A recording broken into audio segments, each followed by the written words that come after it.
আসসালামু আলাইকুম বন্ধুরা, আজকের ভিডিওতে আমরা উচ্চতর গণিত প্রথম পত্রের ক্যালকুলাস পর্ব শুরু করতে যাচ্ছি। তো ক্যালকুলাস পর্ব শুরু করার আগে আমরা অন্তরীকরণ টপিক্সটা জেনে নিব। তো অন্তরীকরণ টপিক্সটা জেনে নেওয়ার আগে আমাদেরকে লিমিট সম্পর্কে ধারণা রাখতে হবে। তো আমরা আজকে লিমিট সম্পর্কে ধারণা রাখার চেষ্টা করব। আমাদের শুরুতেই ভ্যারিয়েবল বা চলক এই সম্পর্কে ধারণা রাখা দরকার। তো ভ্যারিয়েবল বা চলক আমরা তাকে বলতে পারবো এটা হচ্ছে একটা রাশি যার মান পরিবর্তিত হতে পারে। ঠিক আছে, তো ভ্যারিয়েবল বা চলক হচ্ছে দুই রকমের, সেটা হচ্ছে স্বাধীন চলক এবং কি অধীন চলক। তো স্বাধীন চলকটা কি হবে, নর্মালি এটা কার ওপর ডিপেন্ড করবে না, কিন্তু অধীন চলকটা কি করবে, স্বাধীন চলকের ওপর ডিপেন্ড করবে। ঠিক আছে, এই স্বাধীন এবং অধীন চলকের মধ্যে একটা সম্পর্ক থাকে, সেই সম্পর্কটাকে বললি আমরা কি, ফাংশন। ঠিক আছে, তো ফাংশনকে নর্মালি হলো এফ অফ এক্স দ্বারা প্রকাশ করা হয়। তো ধরে নিলাম একটা function y equal to f of x equal to x square plus 3। ঠিক আছে, তো এই যে এই ফাংশনটা আমরা লিখলাম, তো এই ফাংশনটার মধ্যে স্বাধীন চলক কোনটা এবং অধীন চলক কোনটা সেটা আমাদের জানা দরকার। তো স্বাধীন চলক আমরা তাকে বলতে পারবো যে যার মানটা কি হতে পারে, ফিক্সড বা হলো পরিবর্তন হয় না। ঠিক আছে, তো আমরা একটা মান দিলাম, ধরে নিলাম এক্স এর মান আমরা যদি 1 দিই, দেন আমরা ওয়াইয়ের মানটা কত পাবো, ওয়াইয়ের মান তাহলে কি পাচ্ছি আমরা, 1 স্কোয়ার প্লাস কত হচ্ছে 3 বা হচ্ছে 4। তো ওয়াইটা কি হচ্ছে, এই এক্স এর মানের উপর ডিপেন্ড করছে। ঠিক আছে, তো এক্সটা কি, এখানে এক্সটা হচ্ছে স্বাধীন চলক এবং ওয়াইটা কি হচ্ছে এখানে অধীন চলক।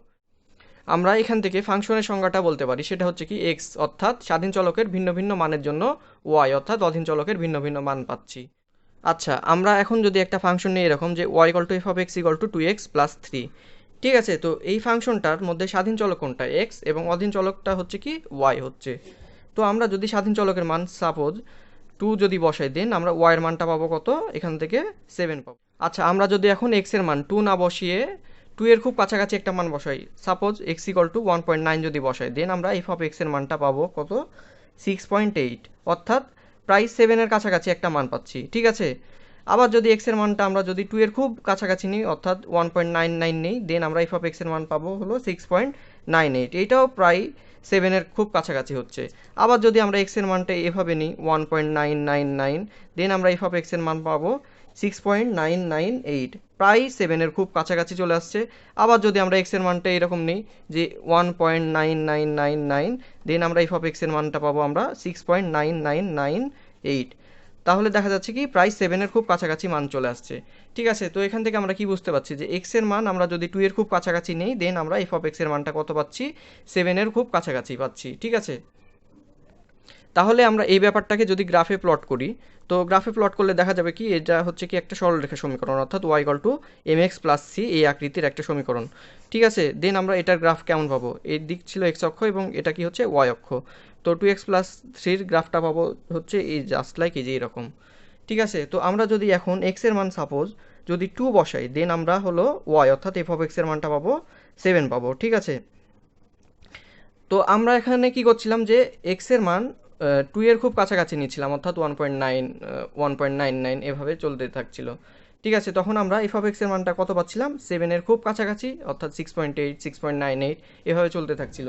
অর্থাৎ এক্স এর মান যদি আমরা এখন সাপোজ সে এখানে 1.9 দিলাম, দেন আমরা এফ অফ এক্স এর মান অর্থাৎ ওয়াই এর মানটা পাবো হলো 6.8 পাবো। আবার যদি এক্স এর মান যদি আমরা 1.99 দিই, দেন আমরা 7 এর খুব কাছাকাছি একটা মান পাবো 6.98। এই তো এইভাবে চলতে থাকবে, অর্থাৎ আমরা বলতে পারছি কি এখানে এক্স এর মান আমরা 2 এর খুব কাছাকাছি নিচ্ছি, দেন আমরা এফ অফ এক্স অর্থাৎ ওয়াই এর মানটা কত পাচ্ছি, 7 এর খুব কাছাকাছি একটা মান পাচ্ছি। আচ্ছা, আমরা এখান থেকে কিন্তু লিমিটের সংজ্ঞাটা বলতে পারি, সেটা হচ্ছে কি আমরা এক্স এর মানটা 2 এর খুব কাছাকাছি নিচ্ছি কিন্তু 2 নিচ্ছি না, তখন আমরা এফ অফ এক্স এর মানটা কত পাচ্ছি, 7 এর খুব কাছাকাছি কিন্তু 7 না, তখন এই যে এই মানটাকে বলা হবে কি লিমিট মান বা সীমাস্ত মান বলা হয়। আমরা আগের কনসেপ্ট থেকে লিমিটকে এভাবে লিখতে পারি গাণিতিক উপায়, সেটা হচ্ছে লিমিটিং ভ্যালু এক্সটা কি হচ্ছে এর সন্নিকটবর্তী, অর্থাৎ x tends to A, F of extra কি হচ্ছে এল এর সন্নিকটবর্তী মান। ঠিক আছে, তো লিমিটের সংখ্যা আমরা এইভাবে বলতে পারি কি যে এফ অফ এক্স ফাংশনে এক্স এর মান কি হচ্ছে একটা ধ্রুব সংখ্যা। ঠিক আছে, অর্থাৎ এর সন্নিকটবর্তী হচ্ছিল। ঠিক আছে, তো এর সন্নিকটবর্তী হতে থাকা এফ অফ এক্স এর মানটা কি হচ্ছে অপর একটা ধ্রুব সংখ্যা, অর্থাৎ এল এর সন্নিকটবর্তী হচ্ছে। তখন এই এলটাকে বলা হবে কি এফ অফ এক্স ফাংশনের লিমিট মান বা সীমাস্ত মান বলা হয়। ঠিক আছে, কি বললাম আমরা, লিমিট মান বা হলো সীমাস্থ মান বলতে পারি। আচ্ছা, আমরা এখন একটা উদাহরণের সাহায্যে এই কনসেপ্টটা আরেকটু ক্লিয়ার করি। আমি এখন বললাম যে limiting value x tends to কি হচ্ছে 2 লিখলাম, আর হলো 2x প্লাস 3 অর্থাৎ এফ অফ এক্স একটা ফাংশন লিখলাম। তো এক্স টেন্স টু 2 এটা কি হচ্ছে স্বাধীন চলকের সীমাস্ত মান এবং 2x+3 হচ্ছে এটা কি অধীন চলকের সীমাস্ত মান। ঠিক আছে, অর্থাৎ 2 এর সন্নিকটবর্তী আমরা মান নিব কিন্তু 2 নিব না। ঠিক আছে, অর্থাৎ 2 এর সন্নিকটবর্তী অর্থাৎ আমরা যদি 2 এর খুব কাছাকাছি একটা মান নিই 1.99 নেই, বা হলো 2 এর যদি একটু উপরের মান নেই 2.01। আচ্ছা, আমরা যদি এখন হলো এই যে এই ফাংশনে 1.99 বসাই দেন আমরা মান পাবো হলো 6.98। আবার যদি 2.01 বসাই দেন আমরা মান পাবো 7.08। অর্থাৎ দেখা যাচ্ছে কি যে হলো 7 এর খুব কাছাকাছি একটা মান পাচ্ছি। ঠিক আছে, অর্থাৎ এই যে এই 7টাই হবে কি এটার লিমিট মান বা সীমাস্ত মান। তো আমরা এখন হলো এই যে এটা ম্যাথমেটিক্যালি সলভ করার জন্য আমরা জাস্ট হলো এক্স এর মানটা যদি এখানে 2 বসিয়ে দিই, দেন আমরা কি লিখতে পারবো 2 × 2 প্লাস কি হচ্ছে 3। তো এক্স এর মান যখন আমরা বসাবো তখন আর লিমিট লেখার কোনো প্রয়োজন হয় না, দেন আমরা পাচ্ছি কত 7। তো এই 7টা কি হচ্ছে এখানকার লিমিট মান। তো আমরা এখন হলো লিমিটের কিছু type wise math problem solve করি। টাইপ 1 এর প্রথম প্রবলেমটা এরকম বলা আছে যে limiting value x tends to 5 x² minus 25 divided by x minus 5। ঠিক আছে, তো আমরা যদি আগের অঙ্কের মতো যদি x এর মান যদি আমরা 5 এখানে বসিয়ে দিই, 5 বসিয়ে দিই, দেন আমরা লবে কি পাচ্ছি 0 পাচ্ছি এবং কি পাবো হরেও আলটিমেটলি 0 পাবো, অর্থাৎ 0/0 এই ফর্ম চলে আসবে। অর্থাৎ এটা কি একটা অনির্ণয়যোগ্য ফর্ম। তো লিমিটের অঙ্ক করার জন্য অনির্ণয়যোগ্য ফর্ম কখনো করা যাবে না। ঠিক আছে, তাহলে এই জিনিসটাকে উৎপাদকে বিশ্লেষণ করে ফেলতে হবে। তো উৎপাদকে যদি আমরা বিশ্লেষণ করি দেন আমরা কি লিখতে পারবো limiting value x tends to 5, উপরে তাহলে কি হচ্ছে x স্কোয়ার মাইনাস কত 25কে আমরা এভাবে লিখতে পারি 5 এর স্কোয়ার ডিভাইডেড বাই কত হচ্ছে x মাইনাস 5, রাইট। দেন আমরা লিখতে পারবো পরের লাইনে x টেন্ডস টু 5, এটা হচ্ছে a square minus b square এই ফর্মুলা, অর্থাৎ আমরা লিখতে পারি কি a প্লাস বি ইন্টু কি হচ্ছে a মাইনাস বি। তো আমরা এটা লিখে ফেললি, তো কি হচ্ছে x প্লাস 5 ইন্টু কত হচ্ছে x মাইনাস 5, নিচে কত হচ্ছে x মাইনাস 5, রাইট। তো দেখা যাচ্ছে কি যে লবেও x মাইনাস 5 আছে এবং হরেও কি আছে x মাইনাস 5 আছে। তো এই দুইটা কি কাটাকাটি করা যাবে? কাটাকাটি তখনই করা যাবে যদি আমরা বলতে পারি কি x minus 5 is not equal to 0। তো এটা যদি 0 হয়ে যায়, সাপোজ যদি আমরা x এর মান যদি আমরা 5 বসিয়ে দিই এখানে, তাহলে কত হচ্ছে এটা 0/0 চলে আসছে। তো আগে আবার আগের ফর্ম চলে আসছে, অর্থাৎ অনির্ণয়যোগ্য ফর্ম। তো এটা কখনো করা যাবে না। তাহলে কি হতে হবে, শর্তটা কি দরকার আমার x minus 5 is not equal to কি হতে হবে 0 হতে হবে। দেন আমরা এখান থেকে কি লিখতে পারবো limiting value x tends to 5 x plus 5। তাহলে x এর মানটা 5 এর খুব কাছাকাছি, তো এই মানটা যদি আমরা বসিয়ে দিই এখানে দেন আমরা কত পাচ্ছি 10। তো এটাই কি হচ্ছে লিমিটিং মান বা হলো সীমাস্ত মান। ঠিক আছে, তো এই প্রবলেমটা আমরা হলো গ্রাফিক্যালি একটু বোঝার চেষ্টা করি। সেটা হচ্ছে কি F of x equal two আমরা বলে নিলাম কি এক্স প্লাস 5, আর উপরে যদি আমরা লিখি এক্স মাইনাস 5 আর নিচেও যদি লিখি এক্স মাইনাস 5, আর আমরা যদি এই শর্তটা বলে দিই যে x minus 5 is not equal to 0, তখনই এটা কি করা যাবে কাটাকাটি করা যাবে, রাইট। তো এই যে y ইকুয়াল টু তাহলে x প্লাস 5 এটার গ্রাফ তাহলে কেমন হবে, কেমন হবে এই যে এরকম একটা সরল রেখা। ঠিক আছে, তো এটা কি ছিল x অক্ষ এবং কি এটা y অক্ষ। তো আমরা যদি x এর মানটা যদি 5 এর খুব কাছাকাছি নেই, তো এই যে এই সমীকরণে যদি x এর মানটা আমরা যদি 5 এর খুব কাছাকাছি নিতাম তখন কি দেখা যাচ্ছিল যে 5 যখন নিব তখন এই যে এটাতে কখনো মান পাওয়া যাবে না, অর্থাৎ এই যে এখানে কি পাওয়া যাবে একটা ফাঁকা।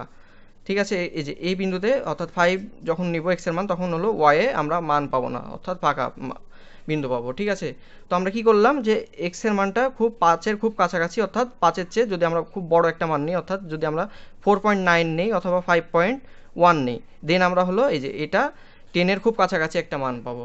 ঠিক আছে, তো ব্যাপারটা এই যে এরকমই। তো এটা কি হচ্ছে একটা লিমিট মান বা সীমাস্ত মান। তো আমরা এখানে কিন্তু 5 নিচ্ছি না, কি নিচ্ছি 5 এর চেয়ে ছোট অথবা কি 5 এর চেয়ে বড় কিন্তু 5 এর খুব কাছাকাছি একটা মান, তখন আমরা লিমিটিং মানটা কত পাইলাম আমরা 10 এর খুব কাছাকাছি। আচ্ছা, আমরা এখন হলো টাইপ 1 এর দ্বিতীয় প্রবলেম সলভ করব। তো প্রবলেমটাতে বলা আছে কি যে limiting value x tends to 3 x minus 5 divided by x square minus 8x plus 15। তো আমরা যদি লিমিটের আগের নিয়মে যদি সলভ করতে চাই, যদি আমরা হলো x এর মান যদি আমরা এখানে 3 বসিয়ে দিই, দেন আমরা এখানে কি লিখতে পারবো, তো 3 যদি বসাই তখন দেখা যাবে কি যে সামথিং বাই 0 এই ফর্ম আসবে, অর্থাৎ ইনফিনিটি ফর্ম চলে আসবে। তাহলে ইনফিনিটি ফর্ম তো আমাদের দরকার নাই, অর্থাৎ অনির্ণয়যোগ্য ফর্ম তো আমাদের দরকার নাই। তো এই জিনিসটাকে তাহলে কীভাবে আমরা সলভ করবো, তো এই জিনিসটা সলভ করার জন্য আমাদেরকে উৎপাদকের নিয়ম ফলো করতে হবে। তো আমরা সেটাই করি। তো limiting value x tends to 3, উপরে কি x মাইনাস 5 আর নিচে কি লিখতে পারবো এটাকে যদি আমরা মিডল টার্ম করি, দেন আমরা লিখতে পারবো কত 3 5 15, অর্থাৎ 5x মাইনাস কত হচ্ছে 3x প্লাস কত হচ্ছে 15। তো আমরা এখান থেকে কি লিখতে পারবো পরের লাইনে x টেন্ডস টু 3, হরে লিখতে পারবো কি x যদি আমরা কমন নিই দেন আমরা লিখতে পারবো x মাইনাস 5, আর এখান থেকে যদি আমরা 3 কমন নিই দেন আমরা লিখতে পারবো কত x মাইনাস 5, আর উপরে কি ছিল অর্থাৎ লবে x মাইনাস 5 ছিল। ঠিক আছে, তো পরের লাইনে আবার লিখি limiting value x tends to 3, x minus five, আর এখান থেকে আমরা কি কমন নিতে পারি, এক্স মাইনাস ফাইভ কমন নিতে পারি, দেন আমরা লিখতে পারবো কত, এক্স মাইনাস থ্রি। ঠিক আছে, তাহলে লবে কি আছে এক্স মাইনাস ফাইভ এবং হরেও কি আছে এক্স মাইনাস ফাইভ। তো এটা আমরা তখনই কাটাকাটি করতে পারবো যদি x minus five is not equal to zero হয়, অর্থাৎ এক্স মাইনাস ফাইভ যদি জিরো হয়ে যায় তাহলে এটাও কি হবে জিরো, অর্থাৎ জিরো বাই জিরো এই ফর্ম চলে আসবে। তো এটা কি অনির্ণয়যোগ্য ফর্ম, তো এটা করা যাবে না, আমাদেরকে কি লিখতে হবে, x minus five is not equal to zero হতে হবে। দেন আমরা কাটাকাটি করার পরে কি লিখতে পারবো, উপরে ওয়ান ডিভাইডেড বাই কত, এক্স মাইনাস থ্রি। তাহলে আমরা এখান থেকে আর কোনো ট্রান্সফর্ম করতে পারছি না। ঠিক আছে, তো ট্রান্সফর্ম যদি করতে না পারি দেন আমরা সরাসরি এক্স এর মান কি বসিয়ে দিব, থ্রি বসিয়ে দিব। তো থ্রি যদি বসিয়ে দিই দেন আমরা কি লিখতে পাচ্ছি, থ্রি মাইনাস থ্রি অর্থাৎ ওয়ান বাই জিরো, অর্থাৎ এটা কি হচ্ছে ইনফিনিটি বা অনির্ণয়যোগ্য বলতে পারি বা কি আনডিফাইন্ড। ঠিক আছে, তো এটার লিমিট মান নেই। আচ্ছা, আমরা এখন হলো টাইপ 2 এর প্রথম প্রবলেম সলভ করব। তো প্রবলেমটাতে বলা আছে কি যে limiting value x tends to zero root over one minus x minus one divided by কত এক্স। তো আমরা যদি এখন হলো সচরাচর যদি এক্সের মান যদি জিরো বসিয়ে দিই এখানে, তাহলে কি হচ্ছে সামথিং বাই জিরো অর্থাৎ ইনফিনিটি এই ফর্ম চলে আসছে, অর্থাৎ অনির্ণয়যোগ্য ফর্ম। তো এটা তো করা যাবে না, তাহলে কিভাবে করতে হবে, তাহলে এই টাইপের অঙ্ক সলভ করার জন্য একটা নিয়ম আছে, যদি লবে রুট থাকে তাহলে কি করব আমরা, লব এবং হরে এই যে এই লবের অনুবন্ধী রাশি দ্বারা আমরা গুণ করে দেব। ঠিক আছে, তো আমরা অনুবন্ধী রাশি বলতে কি বুঝি, সাপোজ আমরা এখন যদি বলি যে এফ অফ এক্স একটা ফাংশনে যদি লবে থাকে এক্স মাইনাস ওয়ান আর হরে যদি থাকে হলো টু, তাহলে আমরা হলো অনুবন্ধী রাশি দ্বারা গুণ করতে চাচ্ছি লবের, তাহলে অনুবন্ধী রাশি, তো এখানে কি ছিল এক্স মাইনাস ওয়ান, তো অনুবন্ধী রাশি মানে কি হচ্ছে যদি এক্স মাইনাস ওয়ান থাকে তাহলে কি লিখতে হবে এক্স প্লাস ওয়ান। ঠিক আছে, দেন টু ইন্টু কত লিখবো আমরা, এক্স প্লাস ওয়ান। তো এটা কি হচ্ছে এক্স প্লাস ওয়ানটা কি হচ্ছে এই যে এক্স মাইনাস ওয়ানের অনুবন্ধী রাশি। ঠিক আছে, বা কি বিপরীত রাশি। তো এখানে যদি মাইনাস থাকে তাহলে এটার অনুবন্ধী রাশি কী হবে, প্লাস। যদি এখানে প্লাস থাকতো তাহলে অনুবন্ধী রাশিতে কী লিখতে পারতাম আমরা, মাইনাস লিখতে পারতাম। তো আমরা সেই অনুযায়ী কাজ করি, দেন কী লিখবো আমরা, limiting value x tends to zero root over one minus x minus one into কত হবে এটার অনুবন্ধী রাশি, তাহলে কি হচ্ছে ওয়ান মাইনাস এক্স, তাহলে হলো অনুবন্ধী রাশির জন্য কি বললাম আমরা, প্লাস দিতে হবে, প্লাস ওয়ান ডিভাইডেড বাই, তাহলে কি লিখবো আমরা একইভাবে এই যে এটার অনুবন্ধী রাশি দ্বারা আমরা গুণ করে দিব, তাহলে ওয়ান মাইনাস এক্স প্লাস কত হচ্ছে ওয়ান হচ্ছে। ঠিক আছে, দেন আমরা পরের লাইনে কি লিখতে পারবো, limiting value x tends to zero. ঠিক আছে, তো দেখা যাচ্ছে কি যে এটা অনেকটা এ মাইনাস বি যদি আমি বলি, আর এটা যদি এ প্লাস বি হয়, তো এ মাইনাস বি ইন্টু এ প্লাস বি মানে কি জানি আমরা, এ স্কোয়ার মাইনাস কি বি স্কোয়ার, ওই টাইপের যদি হয় দেন আমরা এটাকে কি লিখতে পারবো, root over one minus x তার উপর কি হোল স্কোয়ার, এটাকে যদি আমি এ চিন্তা করি আর ওয়ানটাকে যদি আমরা বি চিন্তা করি, দেন আমরা কি লিখতে পারবো এ স্কোয়ার মাইনাস কি হচ্ছে বি স্কোয়ার, অর্থাৎ ওয়ানের উপর হোল স্কোয়ার ডিভাইডেড বাই কি হচ্ছে x into root over one minus x plus কত হচ্ছে ওয়ান হচ্ছে। ঠিক আছে, তো আমরা এখান থেকে কি লিখতে পারবো, limiting value x tends to zero one minus x minus কত হচ্ছে ওয়ান ডিভাইডেড বাই কত হচ্ছে x into root over one minus x plus কত হচ্ছে ওয়ান হচ্ছে। তো দেখা যাচ্ছে কি যে ওয়ান ওয়ান যদি বাদ দেই দেন আমরা কি লিখতে পারবো উপরে, limiting value x tends to zero minus x divided by কত হচ্ছে x into one minus x plus কত হচ্ছে ওয়ান হচ্ছে। তো এই এক্স এবং কি এই এক্স আমরা বাদ যদি দিই তাহলে আমরা এই এক্স এবং এই এক্স বাদ তখনই দিতে পারবো যদি এক্স এর মান নট ইকুয়াল টু জিরো হয়। ঠিক আছে, দেন আমরা লিখতে পারবো কি limiting value x tends to zero minus one divided by কত হচ্ছে root over one minus x plus কত হচ্ছে ওয়ান। এবার আমরা হলো এক্স এর মান যদি জিরো বসে তখন আর কিন্তু জিরো বাই জিরো এই ফর্মটা আসবে না। ঠিক আছে, তো এক্স এর মান যদি আমরা জিরো বসিয়ে দিই দেন আমরা এখান থেকে লিখতে পারবো কি উপরে কত ছিল মাইনাস ওয়ান আর এখানে কত ছিল root over one plus one, অর্থাৎ আমরা লিখতে পারবো কত মাইনাস হাফ। এই মাইনাস হাফটাই হচ্ছে কি যে এই ফাংশনটার জন্য লিমিটিং মান বা কি সীমাস্ত মান।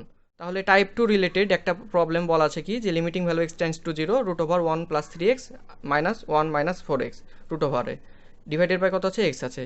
তো এই প্রবলেমটা কিন্তু হলো টাইপ 2 এর প্রথম প্রবলেমটার মতনই, কী করতে হবে আমাদেরকে জাস্ট লবের অনুবন্ধী রাশি দ্বারা লব এবং হরে গুণ করে ফেলতে হবে। তো এই প্রবলেমটা তোমাদের জন্য হোমওয়ার্ক থাকবে।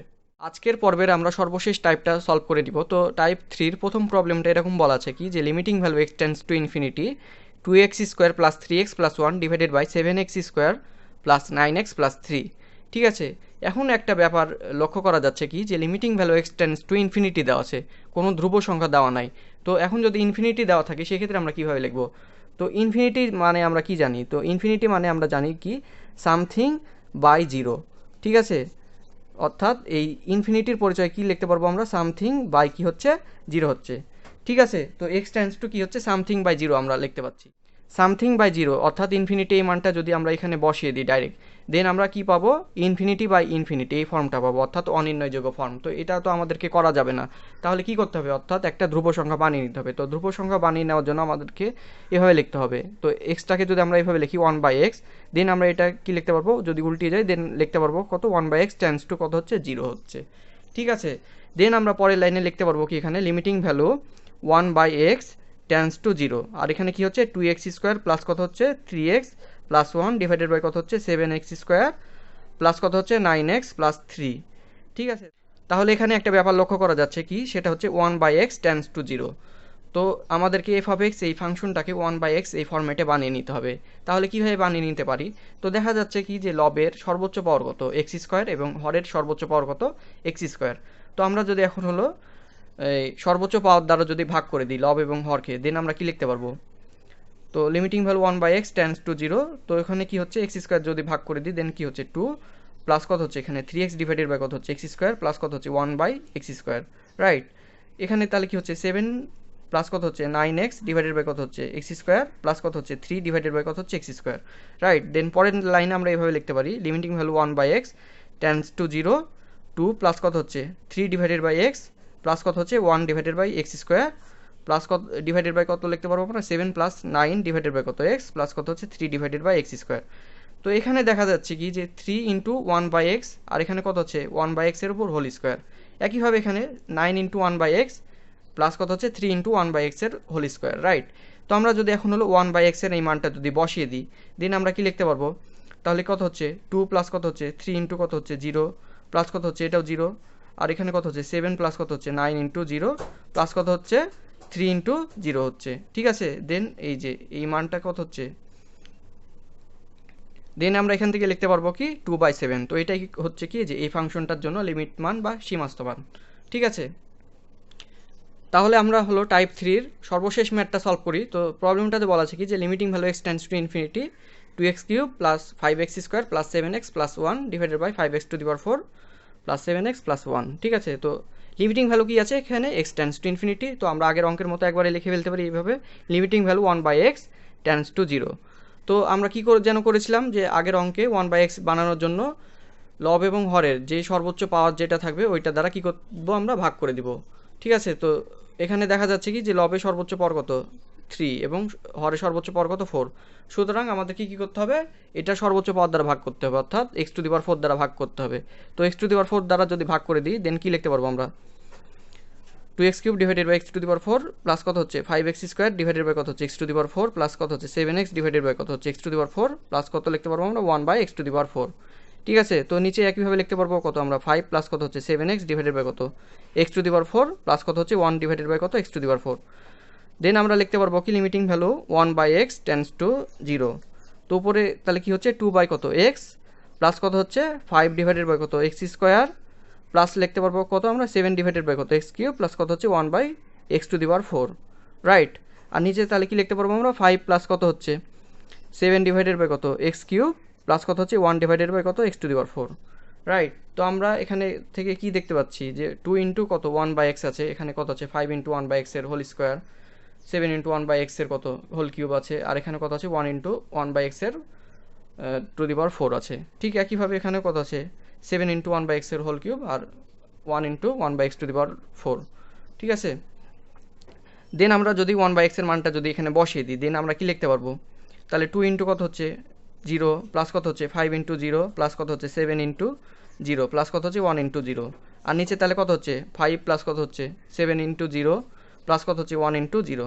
দেন আমরা লিখতে পারবো কি 0 ডিভাইডেড বাই 5, অর্থাৎ এই যে এই ফাংশনটার লিমিট মানটা কত হচ্ছে 0 হচ্ছে। তাহলে বন্ধুরা আজকে ছিল এ পর্যন্তই। আগামী পর্বে আমরা লিমিটের টাইপ ওয়াইজ আরও কিছু গাণিতিক সমস্যার সমাধান করার চেষ্টা করব। সেই পর্যন্ত আল্লাহ হাফেজ। আর তোমাদের যদি আমার ভিডিওগুলো ভালো লেগে থাকে তাহলে অবশ্যই সাবস্ক্রাইব করবে, লাইক এবং শেয়ার দিয়ে পাশে থাকবে। ধন্যবাদ সবাইকে।